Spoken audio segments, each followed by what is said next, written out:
Hey everyone, welcome back. You're listening to Heaving Bosoms, the podcast where two best friends stay connected via their shared love of romance novels, goofing around, and each other. This week in our maternity leave lineup, we have part one of The Soldier's Scoundrel by Cat Sebastian. It's our first queer novel in far too long, and you can thank our guest host for that. You're about to meet Tanya. She's been a friend and mentor for over a dozen years, has a heart that loves without limits, and is one of the most loyal people I know. So, let's get into A Soldier's Scoundrel.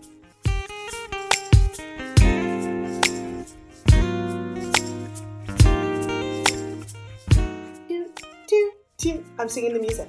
Oh! Hi, Tanya. Hi, Malbel.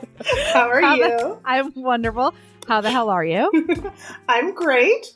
Excellent. I'm excited to be here. Yeah, same. Yay! Yeah. Super excited. Yeah, thank you for getting knocked up. It's really convenient. Right? Super, super cool. So, just so the listener knows, we have known each other since I was 18. Yes. It's been many years. Yeah. I don't know how that happened, actually. Yeah. No, so that would have been what, 2007? No, 2006. That's right. Yeah. Yeah, that's Nutter Butters. It is totally crazy. Tanya started as my coach, and then our relationship has sort of grown from there because I left that school and we became much more like mother-daughter than friends, and then like, you know, peers. And then you grew up. And then I grew up. Yes, and baby bird flew away from the nest. Yeah. But that's okay. Not before I taught her a few things and forced her to enjoy pedicures. Do you remember when you had never never experienced a pedicure. Yeah. I also showed up to college never having really drunk in any kind of party atmosphere. No. But that's the same for me. I didn't do that in high school either. But yeah, no, you were basically Nell from the movie Nell. You were a great farmer. Yeah. Oh, yeah. Yeah. I didn't know anything about shaping my eyebrows, certainly. I will thank you till I die. That you taught me how to shape my eyebrows. Yeah, I think about how overwhelming I must be for sometimes with freshmen, but there is there's a plus side to it, which is just it's a steamroller and you come out of it on the other end with being very opinionated. That's the goal. The goal is really to teach you about what eyebrows can do and make you very opinionated and feminist. That's the goal.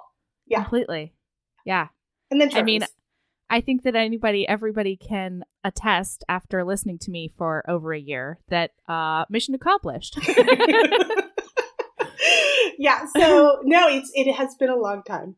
Although it's really bad because I'm going to admit several things today. Number one, I am not a Patreon sponsor, which is so rude. That's fine. No, you're in grad school. I went back to, I have no money. So I haven't done that. So I have not listened to what you explained about speech. So I never know. Oh. Yeah. Because I know that you guys did an episode where you talked about speech. Well, I'll tell you, Tanya, we definitely talked about the champion maker. So. I love that. Oh, yeah. That's good. That's good stuff. Yeah. Yeah. So, I just don't know what you explained and what you haven't to said listener. And I am going to claim that I was the first listener. I'm going to claim it.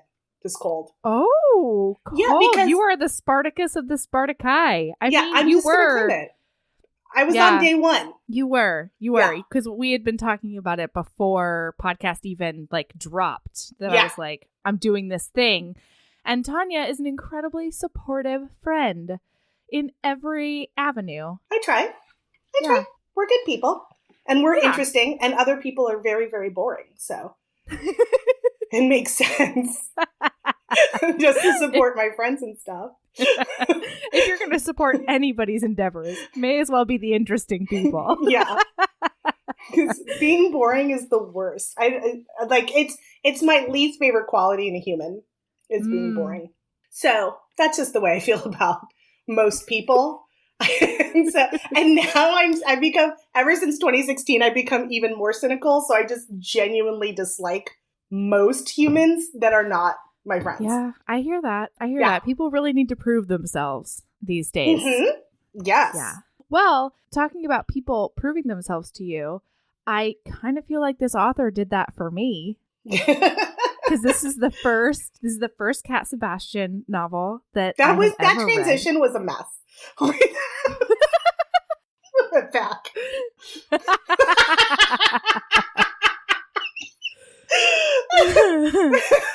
Whatever, man. Okay. If we're gonna get to the book, we should get to the book. But a couple of things before we get to the book. What? Number one, I think I need to go ahead and do literally 2 minutes on the Jude Devereaux of it all.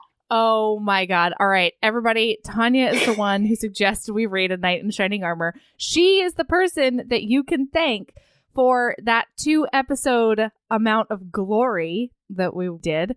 You mean 2 hours of like stabbing your friend Tanya in the gut? I think that's still one of our most popular episodes. Oh, I'm aware. People love it. People love it. We are hilarious.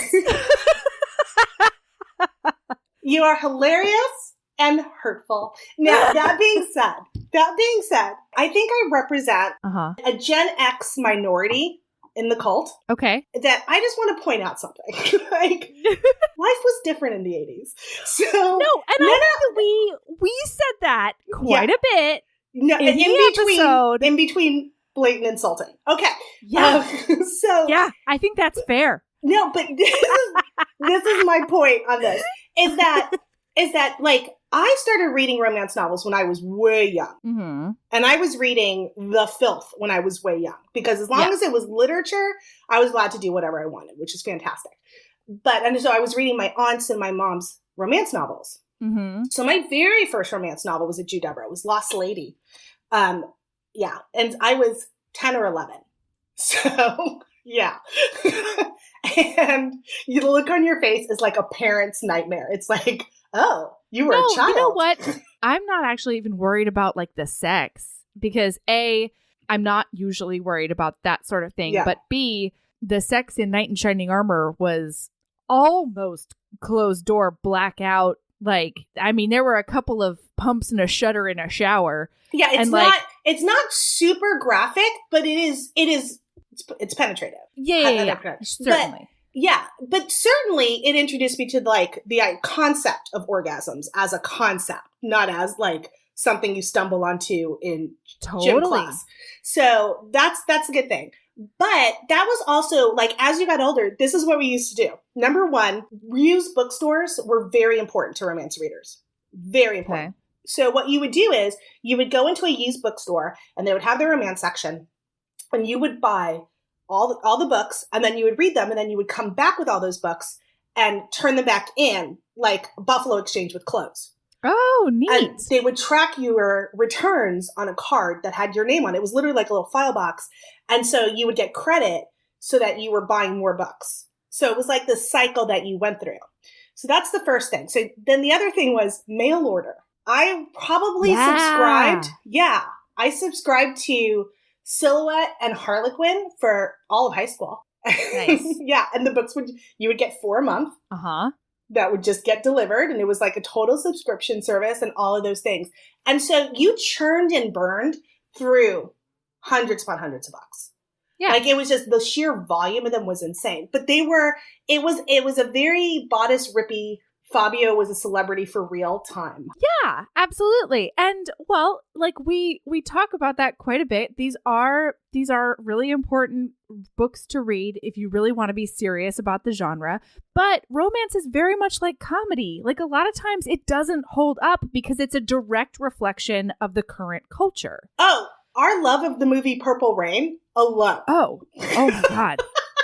Holy God. I watched that and I was like, I'm so confused. I just watched this video. It was posted in The Cult about, it's a lawyer, a criminal lawyer who's like picking and choosing certain scenes out of movies and then being like, how many laws are broken right here? Yes. There's a James Bond scene that's full on sexual battery. That I didn't realize that in Revenge of the Nerds. Oh, you didn't? He stealths her. Oh, yeah. In a way.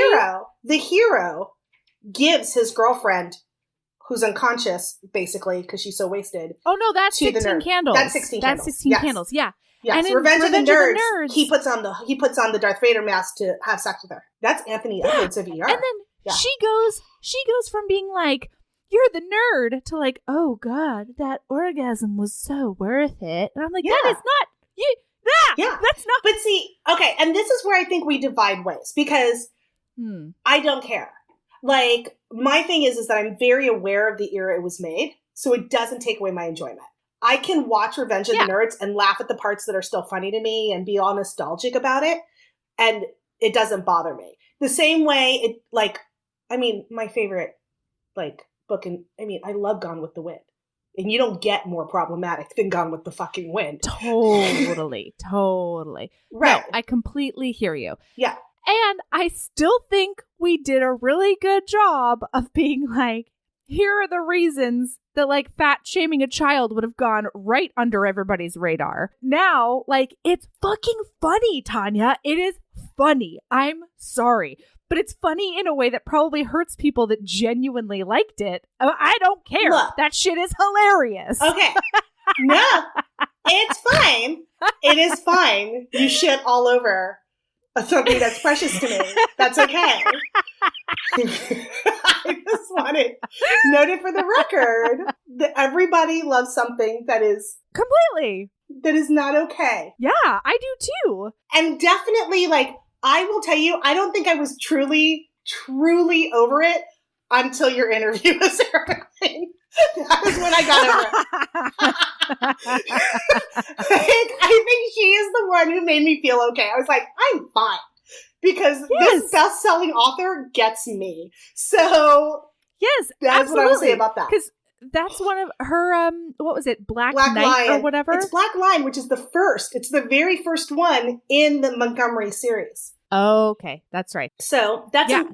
I hear you. Yeah, she made me feel a lot better, and I will shout out to her if she's listening. Oh my God, Sarah McLean's the best, honestly, in every way. And here's a proper transition. I pulled this book from her list of recommendations. Look at the way that Tanya did that. What a pro. Okay, so I think we can dive in. Yay! Okay, what did you think overall? I loved it. Isn't it so cute? Loved it, start to finish, loved it. Adore it. Yeah. And Cat Sebastian, I looked in her webpage, and she only does queer historical fiction. Yes, that is her brand. That is her niche. She's rocking it. That is what she does. And I dig it. Yeah. So I super dig it. This one is the first in the Turner series. We read The Soldier's Scoundrel by Cat Sebastian. Yay. And we have Jack Turner and Oliver Rivington. It's a classic lower class, upper class thing happening. It's real nice. There's really cute tropes in it. I love a good trope. So I am all about the he's too good for me. Oh, hell yeah. Yeah. Everything about that is adorable. Yeah. Or I also, one of the biggest tropes in this one is I hate everything he stands for, and yet I loves him. Yes. Oliver is the best. I love Oliver so much, and clearly would be attracted to Jack. Clearly would be best friends with Oliver. Yeah. Totally. Yeah. Totally. In every way. And also, it's the Regency era. Because I'm a nerd. So, all right, yeah, but for the Heaving Bosoms listener, it's England times. But this is Regency. It is England times. It is 1816. There are lots of cravats, you guys. There's lots of talk of cravats. Yes. Because they're always undoing them or talking about undoing them. And, and not being able to undo them when they have injuries. There's lots of injuries. It is definitely a thing. By the way, I did some research because, again, you know how I am. Mm-hmm. You know I love a Google. And so I was like, the gay scene in 1816, how was it? So, ooh, tell me everything. So basically, because remember, this is right before the Victorian era. Like, it goes Regency to Victorian. And Victorians are the ones who got to be real fucking tight asses about the sex. Yeah, they were like basically no orgasms unless you're hysterical and a doctor uses a vibrator on you. Yes, exactly. That's it. Right? So this one, on the other hand, this era, like the Georgian and the Regency era, they were a little bit more free. There were definitely gay people, obvi, but nobody was out. The word gay obviously didn't exist. It was, buggery and sodomy and whatnot. Yep. All that. So they used to have gay clubs. It was most certainly illegal. Oh, hardcore illegal. And it wasn't just you paid a fine. It was they were going to kill you in various painful ways. Yes. And they were murdering whoever they thought. Like, they weren't really big on the proof part either. So the gay club of 1816 was called a Molly House. Oh. Yes. And when they were in Molly houses, men would often cross-dress for entertainment, original drag queens. And they would go by female identifications, like your ladyship, which makes me think that your ladyship was the 1816 version of girl. So, girl. Yeah. So that's amazing. So Molly houses. So this is right in this period. And I like that the book doesn't act like it's not a big deal, that the book acknowledges it's a really big fucking deal that they're having this relationship, because I just binged the first season of Outlander because I'm way behind. And like the way it goes out of its way to be like, I didn't care that he gets buggered. Yes, you do. Yes, you do. No, you totally care. In 1746, everybody cared who buggered who. That was a big fucking deal. Let's not pretend like it's not, we can't even call it homophobia, because it was, we will murder you all the time in every way. Right. Yes. Yeah, stop trying to be Highlander times woke. There's no such thing as Highlander times woke. That doesn't exist. Yes. Also, everybody's very hairless for Highlander times, so that's a whole nother thing. I don't know where she's getting Brazilians in Highlander times, but boy, is she. It's true. It's really true. Although, to be fair, I think that's French times. Well, second season is French times. Yeah. Yeah. Yeah. But she is fucking hairless. Like, she has not an eyebrow. I forgot about that. Not an eyebrow out of place. And I'm like, bitch, it is 1746. Do you know how quickly I would be a Sasquatch? It would be 32 seconds. Oh, within minutes. Yeah. like so fast. Yeah. Mm-hmm. I mean, it's already a battle in, 2018 to maintain. I'm not in any way, shape, or form hanging in 1746. So, yeah. So it's 1816, Jack Turner. He is the Olivia Pope of London. He is.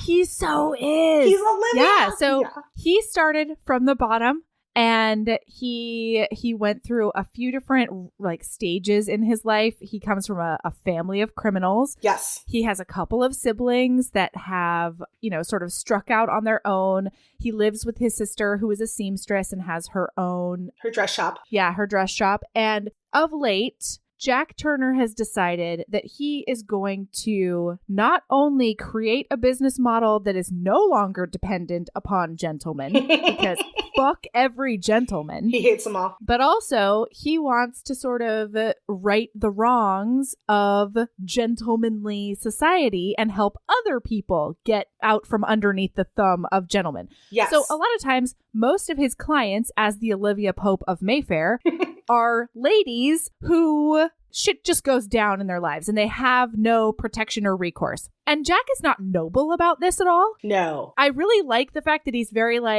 I also sort of hate the ladies, but less. Yes. And they're definitely tools for him. He's not, feminist icon trying to save the world.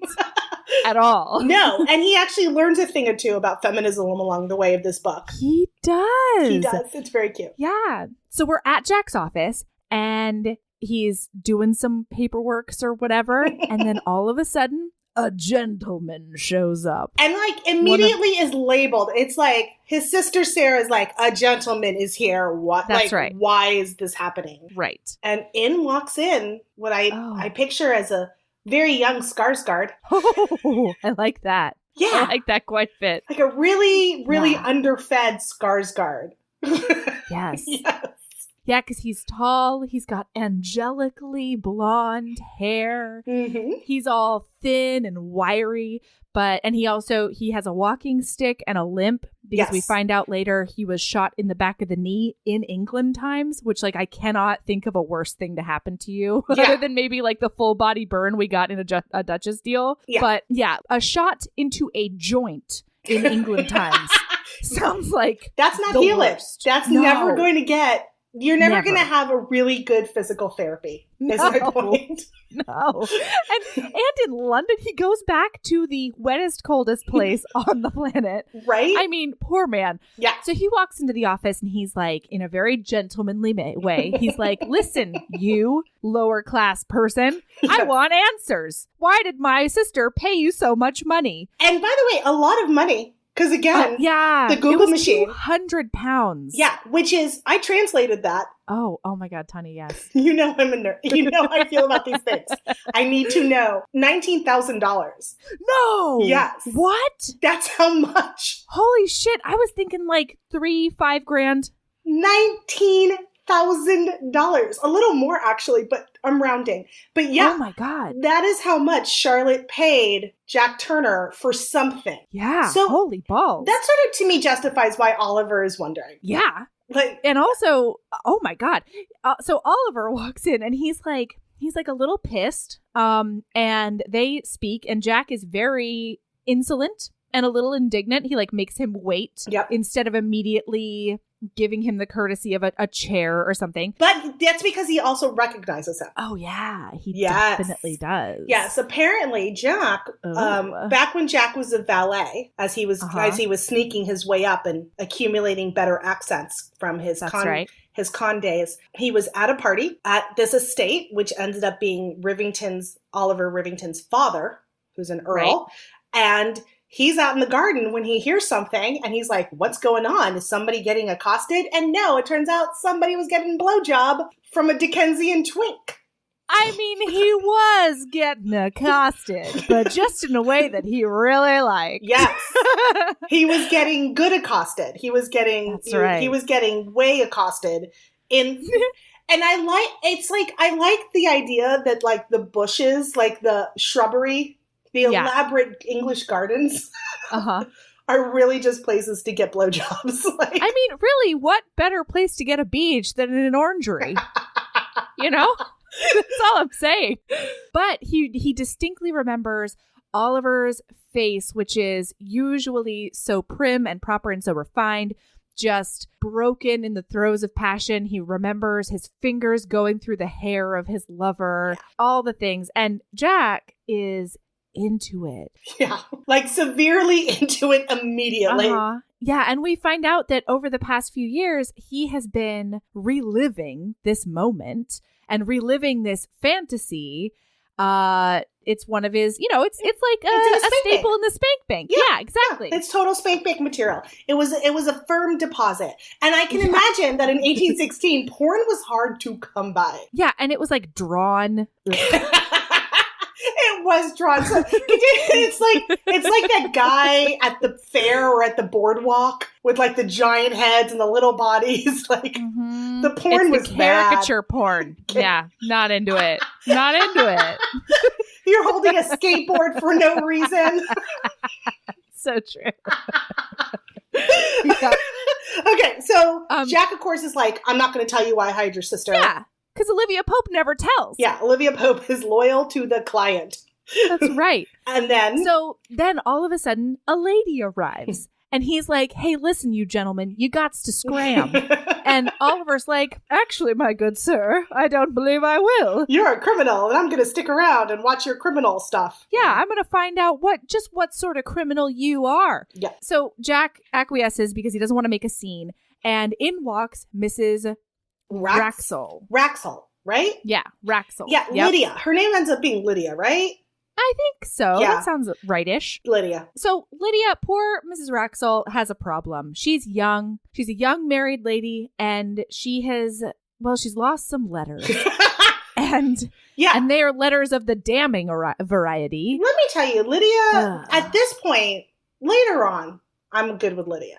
But at this point, I'm really fucking annoyed with Lydia. Yeah. I'm just because like, what the fuck is your problem? You don't keep letters from an old lover that are kind of graphic from before you were married when you're married. Never. I burned all my journals when I got engaged. Really? Yeah, way back in the day. I mean, don't get me wrong. Now that I'm divorced, I'm like, oh, I should have kept those. But I was like, at the time, my thing was, if I get hit by a bus, do I need my husband reading all of this? Like, does he need to know how I felt about my high school boyfriend? No, that seems weird. Yeah, totally. Yeah, you just get rid of it. Just get rid of it. And you burned it in an era where, like, fire is not constantly surrounding you. I had to seek fire out. Yes. Fucking bullshit. I didn't have a hearth. I know. No hearths in sight. So she has kept all these things. And meanwhile, it seems a little fishy because they're like, all right, show me the blackmail letter. And she says, oh, no, I burned that immediately. It's like, the fuck, man? Yes. You're doing everything wrong. So they've disappeared out of her jewelry box. And she's like, I need these letters back because it's obviously crucial to the future of my womanhood because it's the future to my marriage. Yes. So, like, that's what I got right now. And ruination is afoot. And ruination. So Jack's like, listen, I don't know if they told you exactly how I work, but you're not going to get to keep tabs on me. I'm not necessarily going to tell you how I accomplish what I accomplish, but I will get it done for you. If you're good with that, if you're good to live in ignorance and let me do my thing, then, like, let's do this. And she's like, yes, cosign into it. And Oliver that's fine. He is mortified. Horrified. Like, he is ready to just lose his shit because he has seen things. He has been to war. So Oliver was in the Napoleonic Wars, which no bueno. And he was at the siege of, I don't even know how to pronounce, Badajoz, I want to say it is. Yeah, Badajoz, yeah. That's a real thing I studied. Badajoz, yeah. That's a real thing I studied in school. And let me tell you, he's not exaggerating. The British went batshit. They went batshit crazy and they raped and pillaged and murdered and set people on fire and, like, dismembered people. And it was real, real bad. So he has a very visceral reaction to anything he considers improper or against justice or law and order. Or unlawful. Yes. Yeah.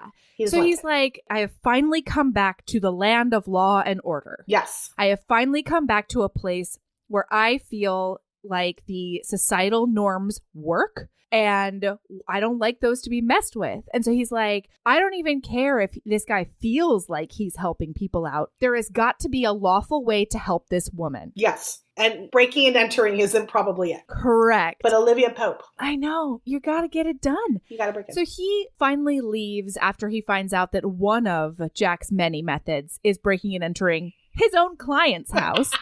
And he's just like, no, I'm going to figure out a way to do this on the up and up. And he decides that he's going to also do a little digging. So, which I love because he's like, first he goes to see his sister who won't tell him why. Like, he and his sister are clearly not close. Like, they're the type of gentry that they care for each other, but they are not in any way confidants. So her best friend, who is his brother-in-law's cousin, is there, Mrs. Sutherland. And the women are together having a great time. And he's like, I'm useless here. So he's like, maybe I'll go to the club and find Mr. Wraxall. Yeah. And that's what he does. And he figures out that he's sweet and kind of dumb and probably not the guy. Yeah. And just always drunk. Yeah. Like what I imagine Prince Charles was like in middle age. Like when he stopped banging everything that moved and just was boring. Yeah. Yeah, like, totally. Yeah, so very just whatever. So, but he's in it. He's gonna investigate this and be around. Yeah, and he's deciding to like cozy up because he figures that he can get information just by being an acquaintance, whereas Jack would have to use more sullied methods. Yes. Yeah, and also, just FYI listener, there's definitely been quite a bit of sexual tension. Jack has noticed that Oliver is hot. Oliver has noticed that Jack is not necessarily handsome, but very magnetic. I love that he describes his nose as too much of a good thing. Yeah. Because you know how I feel about Josh Charles. It's so true. Okay. Joshy is still my number one of all time. He will always be my number one, but I am fully aware he has a giant honker. And so I very much love that. Yeah. Same. And then there was definitely a moment where Jack stood way too close to a seated Oliver in order to, sort of like Jack tells himself it's to intimidate the gentleman, but really it's not. It's just to be within a closer proximity. It's like to feel like, okay, am I getting more turned on or am I over this? And then the answer is no, you want to hump it. You just so much. So now Jack has decided to start speaking with Mrs. Raxel's staff. He finds her lady's maid and he sort of brokers a deal with her off the page, but this is part of this conversation, that she's going to leave a door open for him so that he can later search the house. And he totally Olivia Popes her, too. Yeah. Jack has this thing where he can look at a person and read their visual clues. So it's sort of like Olivia Pope and Sherlock Holmes had a baby who was hot. Yeah. Yeah. I like it. So... yeah. I do too. Then we find out what Jack did for Charlotte. Yeah. So he goes back to his office and this goddamn gentleman is back. And he's just like, can I not have a day where I don't have to deal with this hot man? I think it went when he walks in, he says that his body stiffens or clenches and not necessarily out of irritation. Yeah. Yeah, it's amazing. So Oliver is there under the pretense that he wants to reimburse him for any added cost from helping his sister. And Jack's like, I didn't spend any money. That's not how I do my job. I didn't spend my own money to help your rich ass sister. It's not how this works. But he's basically like, Oliver finds out that he stole from his sister's household in order to pawn all of the goods and pay off the husband's debts and that sort of thing. And Jack is very frank about the fact that he's like, I take pride in paying back tradesmen and servants that gentlemen never think about, because that's how this economy has to work. Yeah. So Oliver is horrified even more. And the thing is that Oliver, it's that thing where he's like, if I just pay him, then it will be this never happened. It'll end the transaction. It'll close the deal. And Jack is like, go fuck yourself. Yeah. And Jack, I loved this moment because he was like, you reimbursing me for any cost would not negate the fact that your sister did business with me. Exactly. It's just that you would also be doing business with me. And he steps right up to his body so they can feel each other's heat. And he's like, what kind of business do you want to do with me? Yes. And he's like, there are so many. And he keeps dropping his register. So it's like, there are so many possibilities. And then he literally thumbs his bottom lip, which is so fucking hot. It's ridiculous. So hot. And then Oliver licks it. Licks it, you guys. He fully just darts his tongue out and licks this man's thumb. That's in his mouth hole. And oh boy. They both freeze and have silent individual freakouts. That's right. Because Jack sort of flinches away. Jack flinches away because this is the hottest thing that's ever happened to him. But Oliver can't be sure of that. And so he's like, did I just overplay my hand? Did I just give this guy an opportunity to blackmail me? Yes. Because now he knows I might be into it. So then Oliver leaves without saying a word, and it's incredible. I love the line where Jack's like, when the hell had he started to pant? He's like, why am I panting? I love that. Because it's that thing, we've all been there, where you're just like, oh, I'm in full-blown do me now mode, and I don't know how I got there. Not to mention that Jack's whole thing is he always wants control. Yes. And he does not understand the point at which he lost control. And this is a recurring theme for Jack. Jack is constantly like, how did I get in this situation? It's because he hot, Jack. Okay, I don't know. I don't know what to tell you. So dreamy, so hot. You're meant for each other. It's what it is. Okay.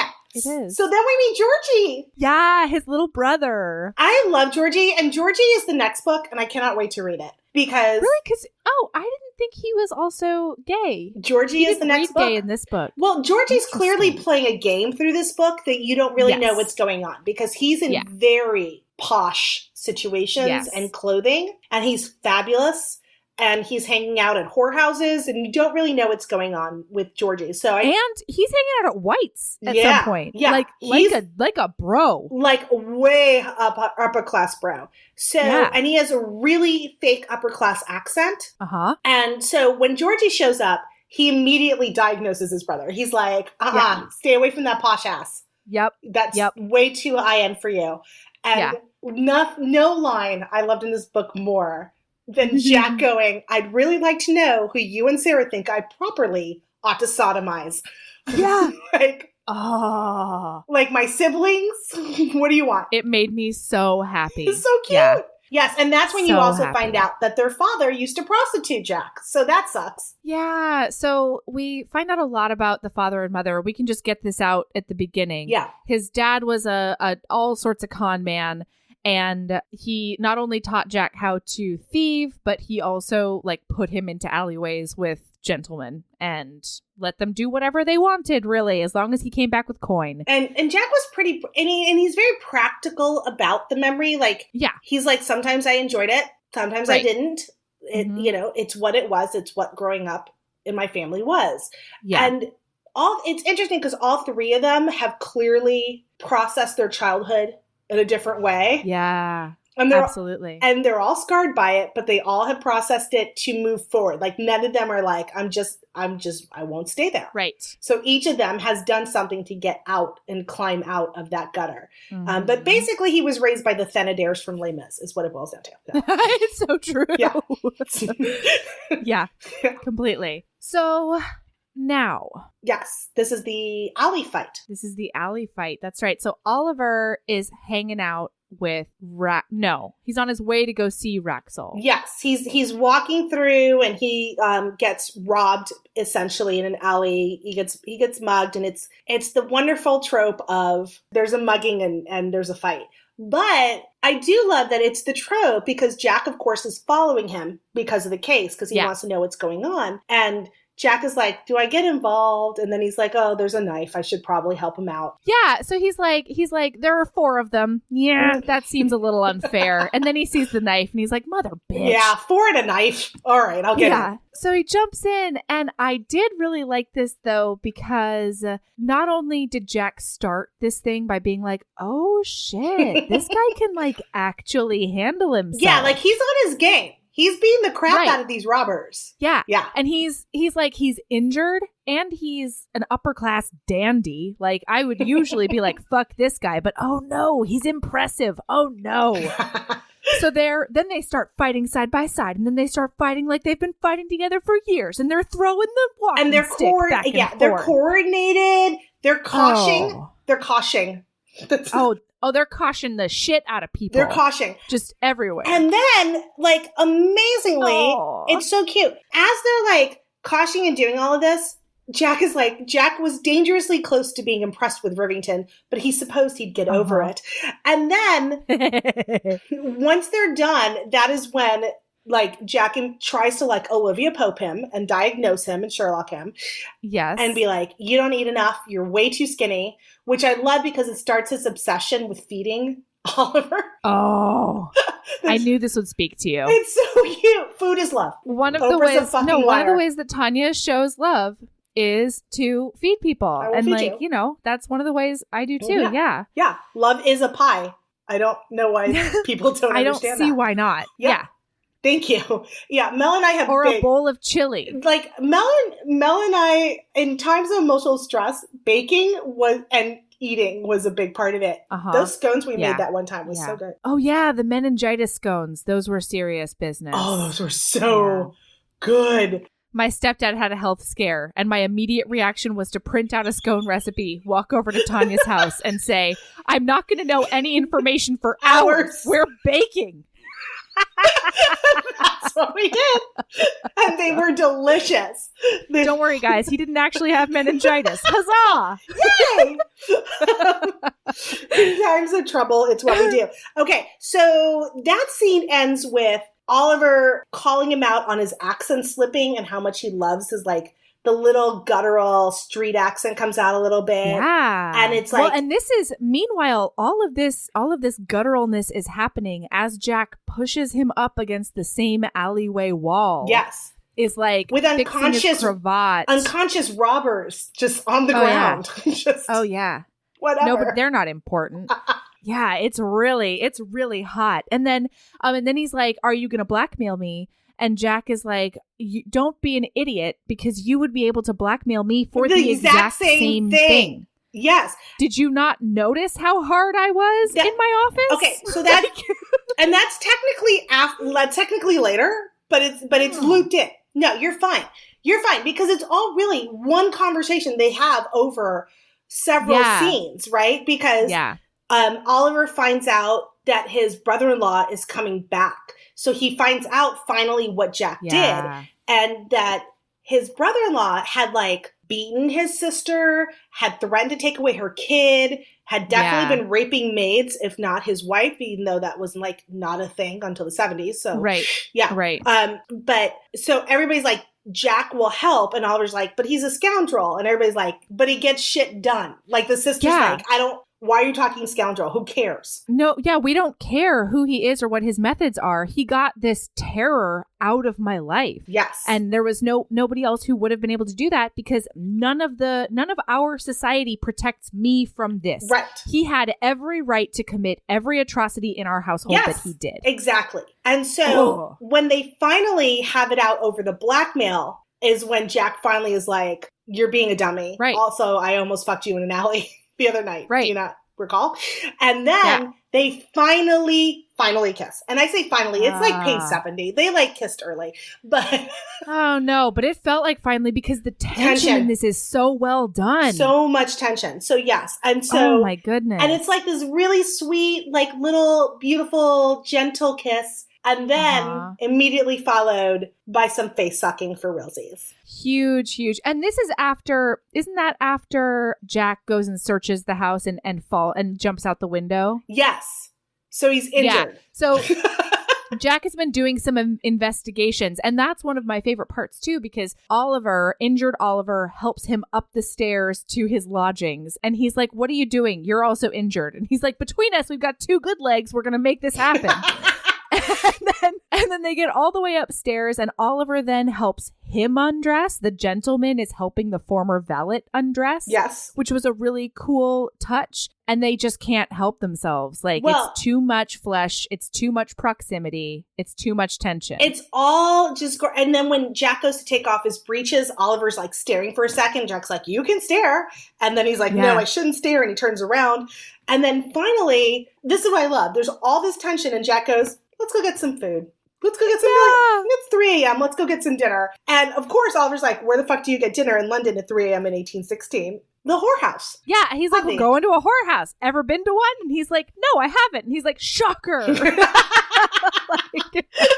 Madame Louise's. And the cook there, real popular, loves Jack, obviously. Yeah. Yes. And that's when Jack finally tells them that he saw him get the blowjob in the garden. Yes, they're sitting there at dinner. Yes. And he's like, if we're going to work on this together, if we're going to collaborate on my business, then you should know in all transparency that I have seen you get a super hot beach. And I was into it. And Oliver is so like blushy and adorable, but also is getting the hard eyes, like the cartoon hard eyes. And Jack's like, you've got to stop crushing on me. I'm a liar and a thief and worse, and I will fuck you, but I don't do the love, so stop looking at me with hard eyes. And Oliver's like, I'm just going to enjoy this, so deal with my fucking hard eyes. Yeah. Because Oliver's the best. It's really sweet. Well, and Oliver, up until this point, every sexual experience he's had has been transactional. Yes. And he's like, the one thing I want is to know what it's like to have a sexual experience that's not in a gutter somewhere or in a closet. It's not seedy. It's not paid. It's not something that I need to be ashamed of. I've never experienced a languid kiss that leads into a caress that then turns into sex. Yes. And I think that under the right circumstances, I could have that with this dude. So let's make it happen. And that's Oliver just keeps this sweetness about him. And he's like this PTSD veteran, but has this like level of sweetness. And mind you, sweetness even in spite of the fact that getting caught in any way will literally have him murdered. Yes. And sweetness in spite of the fact that he knows that this will ultimately end. Yes. For a long time, he's like, this is going to end, and I will spend the rest of my days single and lonely. Yes. And all of that. So I want to have this one experience at least, and then I can figure out how to spend the rest of my life as a bachelor or like with a wife of convenience of some sort. And he keeps talking every once in a while. He's like, maybe I should marry somebody. And then he's like, and cheat her out of affection and love and be a shitty person for doing it.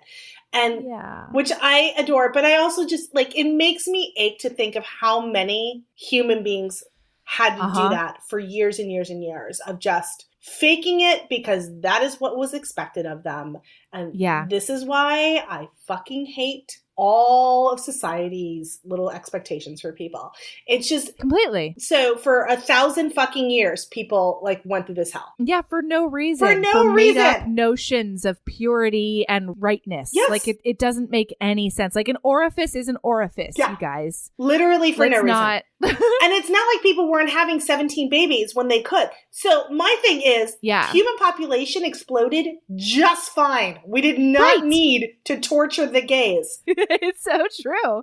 Rude. So they decide they're going to strike this accord where Oliver will kind of help out as long as Jack helps with this new brother-in-law problem because brother-in-law has shown up. Yes. Brother-in-law is now home. And Jack has put men watching sister and baby to make sure they're okay. Yes. Yes. So sister and baby have absconded. They've gone to visit a friend. And everybody's like being watched and it's really, really tense because this monster is back in town. I'm picturing a lot of like middle of the night sneaking onto coaches and spiriting away. Oh, yeah. Yeah. Very, very much. Yes. Very much. The trunks, Tanya, the trunks were packed so haphazardly. Oh my God. Just tossing shit in there. Like nothing. Oh, I can't imagine. I feel so bad for the maids who had to figure out how to get the wrinkles out of that shit because it was bad. This is what I'm saying. Yeah. It's England times. Oh my God. 3 dresses has taken you over the maximum amount that Delta will allow. And let me tell you, as a person who's packing tonight for a conference, you draw those lines pretty tight. But you do. Yeah, packing in winter in 2018, packing in winter is the fucking worst. Your suitcase is so much heavier in the winter, right? Mm-hmm. Picture that in 1816. How much your suitcase weighs. Yeah, when the suitcase was literally made of wood and metal. Yes. No, I'm not into it. And a dress weighed 25 pounds. Mm-hmm. Yeah, single dress. Yeah. So that's happening. And then there's also been this development on the Wraxall front. Yes. The Wraxalls have left. No, the Wraxalls are in London. They can find out more information from Lady Wraxall's hometown. Yes, they're going to go find out what went on with this relationship that was in the letters. And Jack is like, I'm going out of town. And Oliver's like, I could drive you, though. I was planning to go out of town, so. I love the country. I could drive you. I have a carriage, or I can get one. Yeah, I have a carriage. We can do it. No big deal. And it's not even a carriage, guys. It's a curricle. I don't even know what that is. Which is... The fuck is that? It's an open air, like usually 2-seat. It's a pickup truck of carriages? It's like a Jeep. It's like the Jeep of carriages. It's the Jeep of carriages. Okay, here's where I am Jack and you are fucking Oliver. We have reached that point. Because I am a city girl through and fucking through, and so is Jack. I like the idea of fucking taking one of these 1800s Jeeps to the fucking country makes me want to cry. Yeah, and Jack is very much like every inch I get away from London, I just feel more like a fish out of water. Yeah. I feel more anxious. There's nowhere to hide. He hates horses. These goddamn beasts of mayhem in front of me. He's so right, though. He's not wrong. No, horses are the best. Okay, see, this is fucking, I knew you were going to be Oliver about this. And that's where we're going to leave off this week. Our combined lady love for you is, do not delay. Use this break to read or listen to this novel. I can attest that the Audible version is abso-fucking-lutely amazing. We couldn't do the incredible romantic tension justice in this episode, so you should really just experience it for yourself. Plus, I think that mysteries are best read, so go find out what happened with the Raxels. It's beautiful and unexpected. And part 2 is where we're going to squee over the super hot, sexy times. So you should have fodder to squee with us. So, Melody, keep being a badass. And love yourself as much as you love England times Jeeps. And also, I hope we get emails about that, for the record. Feel free to email me. Email. About curricles, carriages. The differences. Jeeps? If you know the history of Jeeps, let a bitch know. Okay. Cool. I love you. Love you tons. Love you. Bye.